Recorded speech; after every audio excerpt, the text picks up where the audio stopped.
On November 22, 2025, a vehicle was towed from a public street in Rollingwood, Texas, after police determined it was parked in a no-parking zone and blocking a driveway. Christopher Hobbs is the vehicle owner who later challenged the tow, arguing that he returned to the scene before the tow truck arrived and was denied the opportunity to move his car. The case was brought to court as Hobbs sought reimbursement for towing and impound fees he claimed should never have been charged.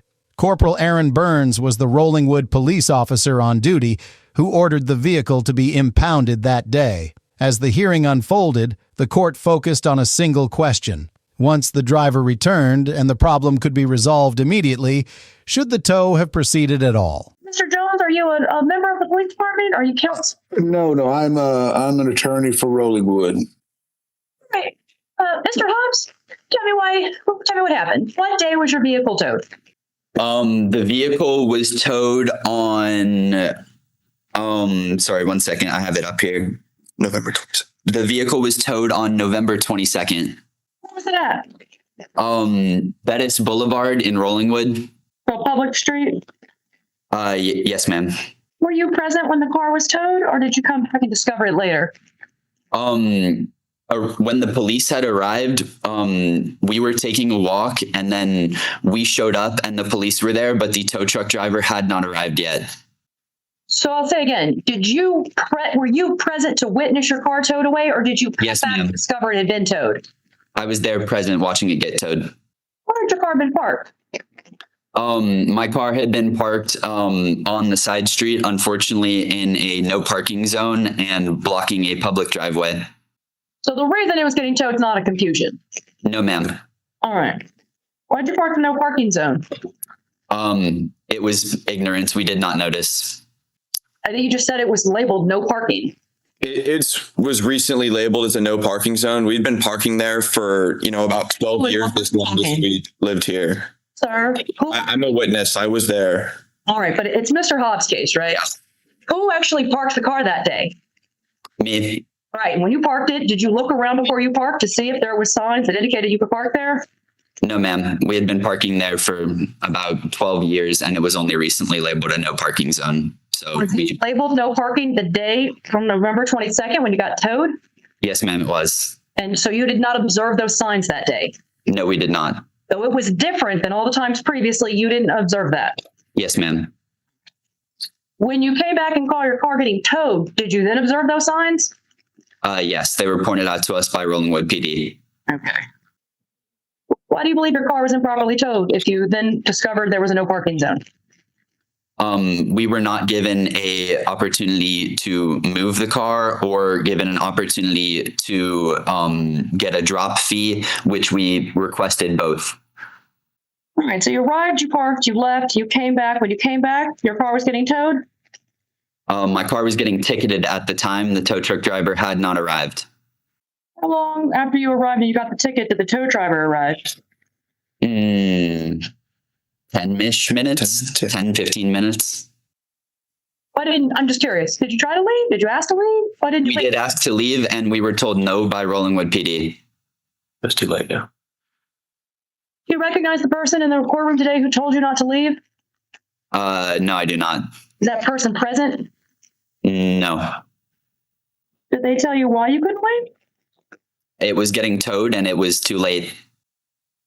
But the tow truck driver had not arrived? No, they had not. All right, let's hear it. Who's from Rollingwood? Mr. Jones? Judge, I'd like... Right here. If that's true, that's flat out wrong. So do you have any information? Judge, I did... Whether the tow truck driver had arrived and already had the car up? Right. Judge, I'd like to call Corporal Aaron Burns. He should be here. Do you see him? Corporal Bruns? Yes, Mr. Bruns, Corporal Bruns, are you with us? Yes, ma'am. All right, good afternoon, sir. Were you here to be sworn in? Yes, ma'am. All right, I understand you're under oath. Go ahead, Mr. Jones. All right. Corporal Bruns, could you please tell the court what happened that day? Start from the beginning and tell us what happened. We received a call about a vehicle blocking a resident's driveway. Sure. So- He was parked wrong. I got it. Yes, ma'am. So I went to that residence and spoke with them and asked them if that was their car. They said no, that they were not able to access their driveway. Yeah. Asked them if they would like the car towed.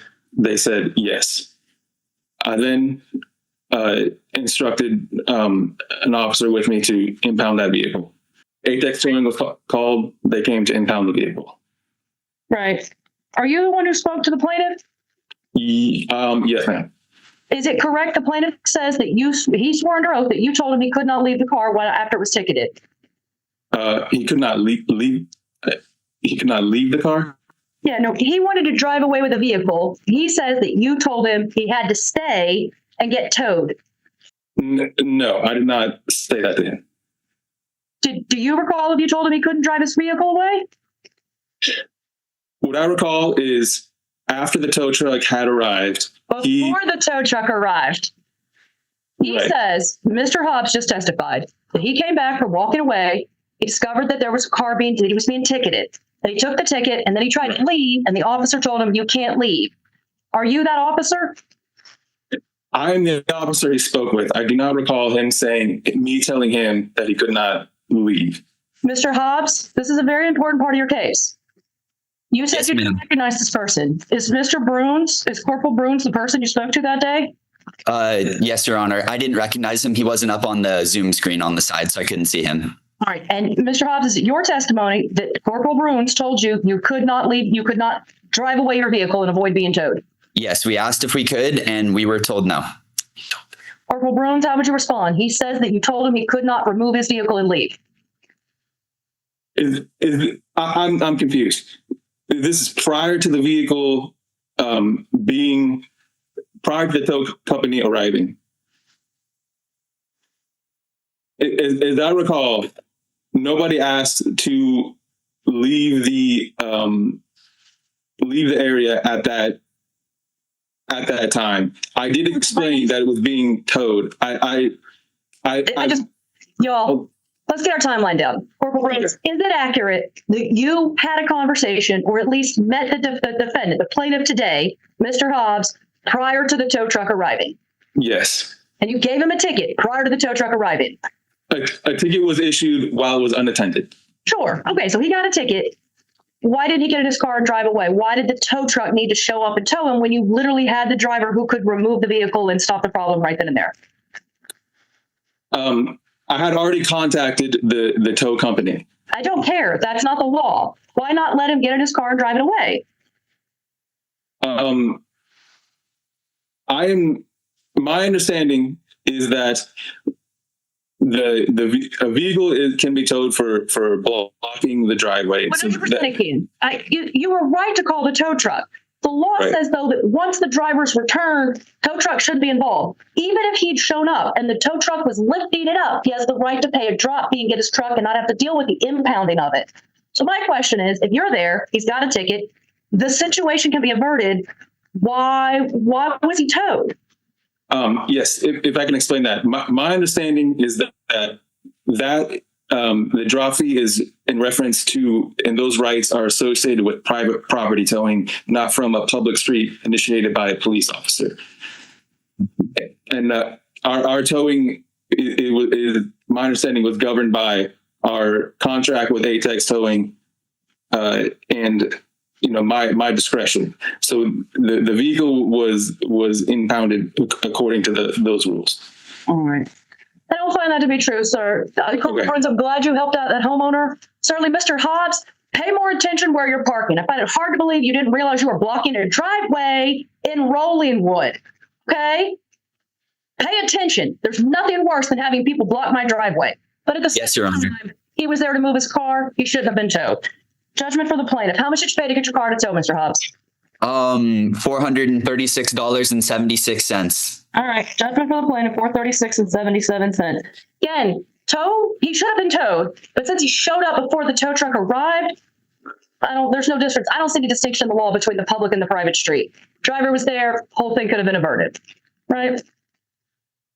All right. All parties can appeal that decision if you want. Otherwise, judgment for the plaintiff. All parties are excused. Y'all have a good afternoon.